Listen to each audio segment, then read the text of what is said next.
All righty, boys and girls, welcome back to a solo episode of the Red, White, Claret, and Blue Show with your loving host, myself, Alex Baquero. There is no Christopher, I don't care about the listeners Condit. I am your American villain voice serving up the lukewarmiest of lukewarm opinions. Go follow, like, rate, review, subscribe, all the places that I'm pointing at below my head, please. We appreciate it. Please give us all the support that you can.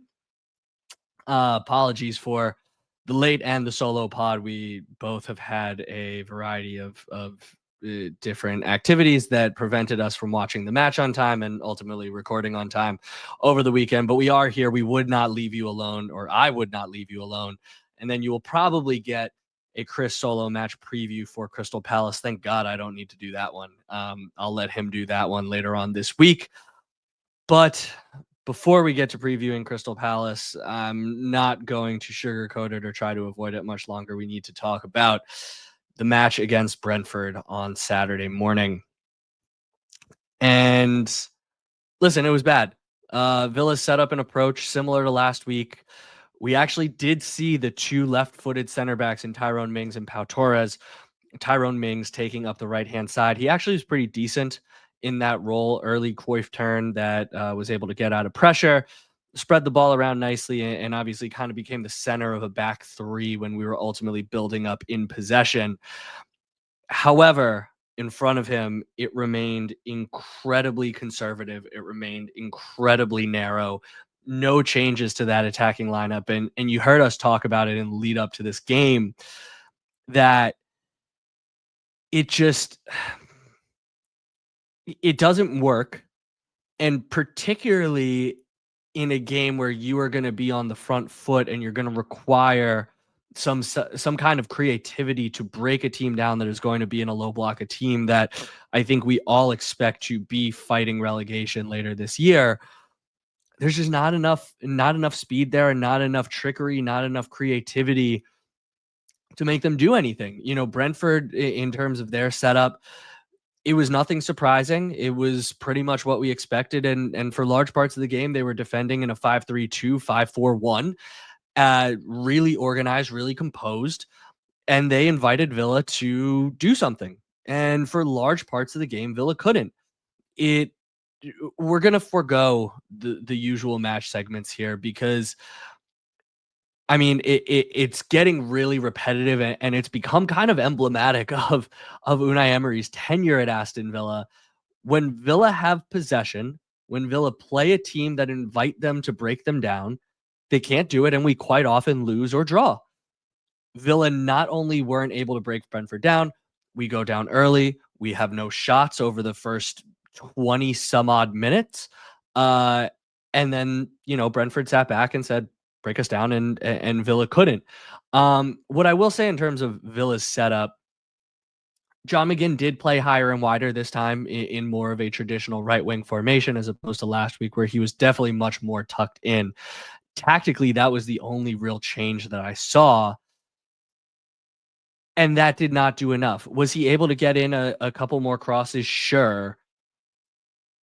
But Brentford is not worried about John McGinn dribbling past a guy, beating a guy to the end line for pace. He's going to get the ball. He's going to cut back into the middle, and he's going to loft in a cross. And they were decent crosses, but you need to make them respect something else. You need to force people to need to jump out and defend him a little bit more. And he's a bit of a victim of his own personality, of his own versatility in these situations. John McGinn is a very capable right winger, number 10, defensive midfielder, 8. He can play all of these positions, left winger. He can play all of those positions fine. The problem is he is the second, or more often the third best player in all of those positions, as useful as he is across the pitch. And unfortunately, it's not something that we can carry in a game like this. People talk about the team that beat PSG had John in it at right wing. And while that is potentially true, you also have to remember that the team that beat PSG, that pinned PSG back, went down 2-0, and PSG kind of let their foot off the gas a little bit. And that team that was not playing with structure, that was a team that was not playing with any sort of a plan. It was throw on 50 attackers and hope for the best. And in the case that day, it worked out. But I wouldn't say that was some tactical masterstroke by Unai Emery or some evidence of John McGinn's ability to pull the strings and create some stuff that he's no longer able to. I just don't look at that as evidence of the John McGinn at right wing experiment should continue to persist.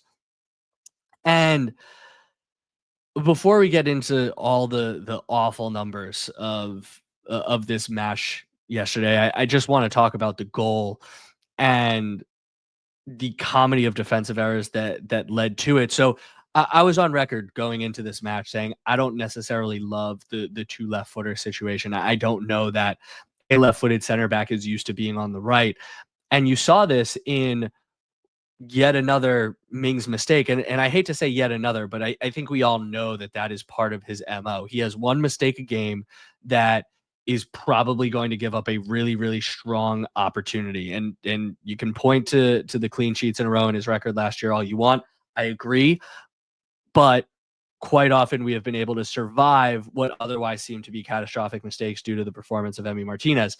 And so when you look at this goal, just a long ball from the goalie, part of what lets Ouattara get through is Mings's indecisiveness. And I think that's down to him being a bit out of position in the right center back. You will see that he kind of half steps forward, realizes he can't challenge for the header or decides not to. They get the flick on header, and now he's caught in no man's land, and Ouattara is able to run in between him and Pau Torres. Pau Torres not quick enough to it. And honestly, I think Emi Martinez probably could do better with that save. Gets unlucky with the deflection off of Matty Cash, but I would like to see him kind of smother that with Ouattara seemingly going wide. And boom, Brentford's up 1-0 really quick, and now they can play the game that they really wanted to play. And so you look at some of these numbers from yesterday. 77% possession for Villa. That's the sixth time since promotion we've had over 70% possession, and we have yet to win a single game. Three draws, 3 losses. And those have been frustrating ones at that. I don't need to go game by game. You would remember all of them. 27th minute, we had 73% possession. So a third of the way through the game, we're dominating the ball with almost 3/4 of it. How many shots did we have? 1. That's what I'm talking about with this lineup, with these tactics that Unai Emery is setting them out to be. We are too one-dimensional. We are too static. We're not getting enough verticality in there. They're not respecting the ball over the top. They're not respecting anyone's ability to beat a man one-on-one. Morgan Rogers is a shell of himself and was continuing to be a shell of himself on Saturday. Ollie Watkins can't get on the ball. He had something like 4 touches by the 34th minute. We only had 4 touches inside the Brentford box by the 34th minute. And yet across the game, we're going to string together nearly 600 passes with 578. I mean, all that says to me is that we're going short. We're going side to side. We're not being inventive in the passes that we're trying. We have 9 corners to 1. The corners led to 2 of our best opportunities with some well-worked rehearsed set pieces. One went to McGinn, who fired a little too close to Kelleher. And, in the end, we have 17 shots with only 2 on target. So, like, we're not carving out any dangerous opportunities. I haven't looked at the expected goals. I probably should have, but I can't imagine that we were expected to score that much more than Brentford did.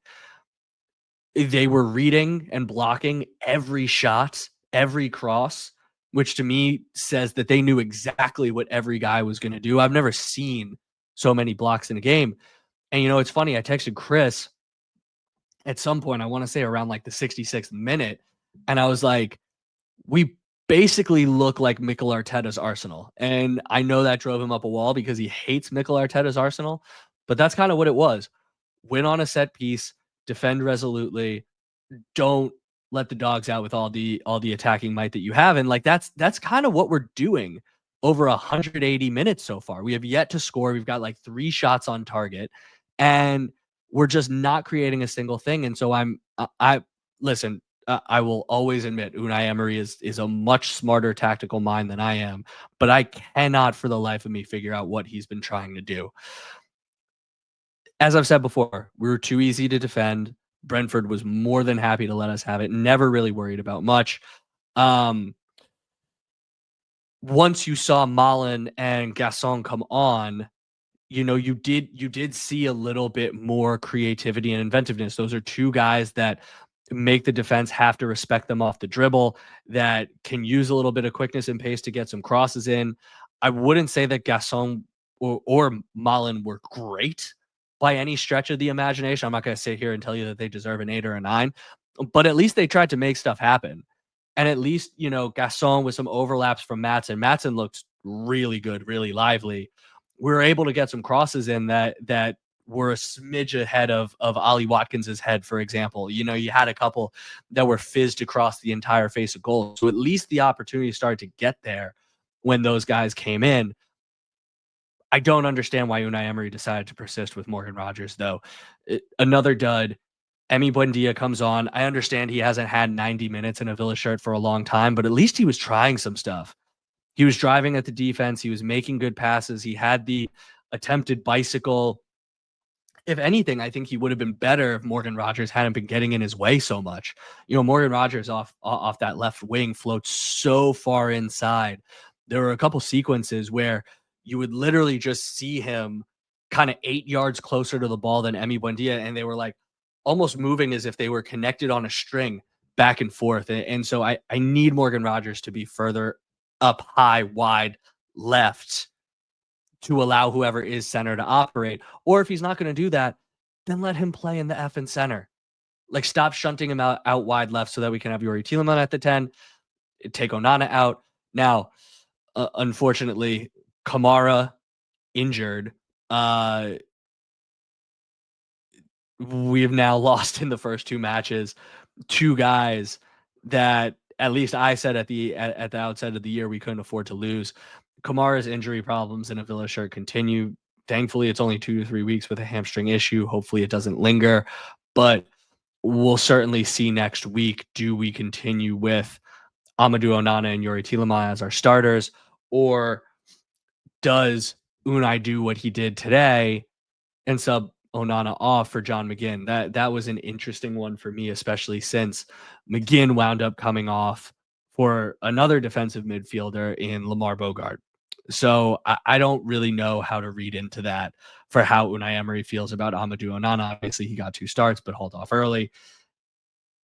I'll make my prediction now that it'll be Onana and Yuri, and Unai will find some way to shoehorn McGinn back in there. Maybe he goes to the 10 and Mullen comes in on the right wing, for example, or he switches, goes left, and Morgan Rogers comes into the center. But we've got to find a way to unlock Morgan Rogers. We've got to find a way to get Mullen and Gasson on the pitch more regularly, because especially Crystal Palace, who has had our number, and I know they just sold Eze, but have had our number regardless of who's been on the pitch. We're gonna need to make them respect us offensively a little bit more, and right now the formation and the tactics that we're running make it too predictable and too easy. So, to kind of run it forward into good points, bad points. Gasson tried some stuff, I suppose. Buendia was lively, created some stuff. I was surprised to see him get taken off. I thought he really put in a shift and was one of the few people that seemed to be finding some pockets of space to make some things work. I would have taken Morgan Rogers off, to be honest. And that leads us into the bad points. As I said, Rogers, another dud. Kamara is injured, out for 2 or 3 weeks, potentially longer. And the other one that I'm a little concerned about is this is the second week in a row where Luka Dean was getting beat off the dribble a lot. And everybody that has listened to this podcast for a couple years now knows how much I like, respect, and value Luka Dean, how happy I was that he re-signed a contract here. So this is not me jumping to some conclusion that Luka Dean shouldn't suit up for us anymore. What I am saying is that against some fast, tricky wingers, it might be time to get Ian Maatson some starts, because I will say when he came on, he brought something different offensively, and he was not a liability defensively. Now, Brentford were back inside a shell to try and protect, but if we're going to talk about people again that make things unpredictable for the opposition, Ian Maatson is a lot more unpredictable than Luka Dean. Um, I'll also say favorite of the pod wasn't super into Pau Torres's performance. You know, I know it's been a while, been in and out, but passing was unusually a little shaky at times. He definitely still had the line breaking passes that Tyrone Mings doesn't necessarily have in his locker, but it was mixed in with a few mistakes there. Obviously, he gets beat for pace and quickness on the Brentford goal. So I don't necessarily know what you do defensively in the next one with Esri Konsa coming back, who necessarily is going to get that start, but that's for Chris to decide. And so larger implication on the season, 2 games, no goals, and we have 5 attempts on target. I think I said 3 earlier, it's 5. And it just continues to be stagnant and lifeless. This does not look like a team that will be competing for Champions League. And you look at the start that a Tottenham Hotspur has had, they look great. Eviscerated Man City over the weekend. That was one that Chris and I didn't think would necessarily be up there towards the top 6, and I understand early returns, but based on these 2 weeks, they're absolutely going to bring themselves into the conversation there. Um, Newcastle didn't necessarily look great in the 0-0 draw against us, but just fought back from 2 goals down with only 10 men against Liverpool. They did ultimately lose, but still just they showed something. And yet, I think you could argue Unai Emery has been outcoached in the first 2 games this season. We haven't necessarily gotten a great indication of what he's trying to do or what he's hoping for. He said that he believes we're not done yet in the transfer market. There were some allusions to the way that John McGinn was playing, that we're waiting for another winger to come in. I don't necessarily know that that's what we need. I think we have the guys on the bench. They're just not getting the starts, and I don't understand why he's not necessarily trusting them, but that's for him to answer, not for me. What I have to say is that Villa need to figure it out quick, because the Europa League is going to start. The team is going to get tired, and we said these were supposedly the easiest starting 5 fixtures of any team in the league, and Villa so far have only 1 point from 6 to show for it, and so that is certainly a concern if we're not already picking up points where we should against a bottom half team, a potential relegation candidate. And so the last thing I'll say is that with all the sales that we've made, you know, you saw the bench was thin. You saw some youth teamers on there. You saw 2 different backup goalkeepers. It's not good to be this thin and be missing guys already in the year. So that's certainly something that I'm concerned about as well when you look at what the teams around us are doing or achieving, and the teams in the top 4 as well. Look at Arsenal getting the Eze deal across the line. That was a team that I thought might not necessarily do great this year, but now Gyökeres with a couple goals. I know it was Leeds, but they get Eze in there. You know, they're looking a lot better. It's right now it's tough to see who Villa is going to collect points against. Obviously, we're going to collect points. Obviously, you know, it would be quite a shock if we didn't finish top half at least. But I don't know. Like, I got to be honest. I'm kind of rambling here because I'm puzzled, and I'm hoping that something is going to come to me while I just keep talking to you all. But I don't understand, after what seemed to be a promising end to preseason. I know there were some stumbles in the middle, and I questioned, would you rather Villa be winning? But promising end to preseason, and some exciting play from the likes of Buendia and Malin and all that kind of stuff. And we start the season and they're immediately shackled. So I don't really know what the thought process is here. I guess the last suggestion that I'll make, and Chris will need to respond to this in his own right later this week, but and if anyone else has a response to this, please hop in the comments. I'd love to hear it. I do wonder to what extent PSR SCR is affecting the team mentally. It feels like every week we are seeing a new quote from Vidigani, from Unai Emery, from John McGinn, talking about how the owners want to spend, but we're not allowed. Jacob Ramsey never should have left the club. Great guy. Stuff happened out of his control. We're pissed because no one's allowing us to get the players in that we want to push forward and compete for the Champions League. And, John McGinn could say after this game, hey, it's no excuse. We need to play better, whatever. All those comments, I think, are reflective of what the mentality is in the locker room, not just among those three guys. And so I wonder to what extent, some of these players, this club might be a little pissed off and might be feeling a little, unfortunately, not channeling it into strength or resilience, but channeling it into apathy or defeatism or just having their eyes elsewhere on, the fight against the Premier League and UEFA as opposed to the fight against the 11 guys on the pitch with them. And so I'm as this progresses, depending on what other players we bring in, if any at all, I really don't want that to become the story of our season. And, right now you've got other fans saying that this is just a mismanaged club. You've got our own fans saying that we might as well do a Spurs and finish 16th and just win the Europa League already after 2 games. Like, we got to take all of that with a healthy dose of skepticism and just know that, yeah, PSR sucks. Yeah, UEFA SCR sucks. There is still a good squad there. And they need to focus on the games in front of them, the task at hand, because they are capable still of doing something this year.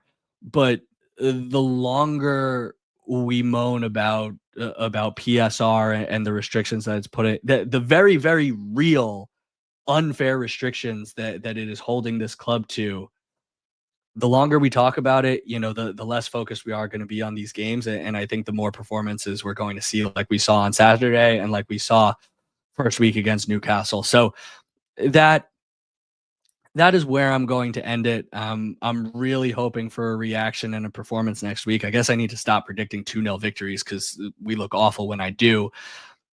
Like I said, we'll be back later this week with our match preview. Hopefully I'm on it, but if not, you'll have a great time with Christopher Condit. And until then, as always, up the Villa.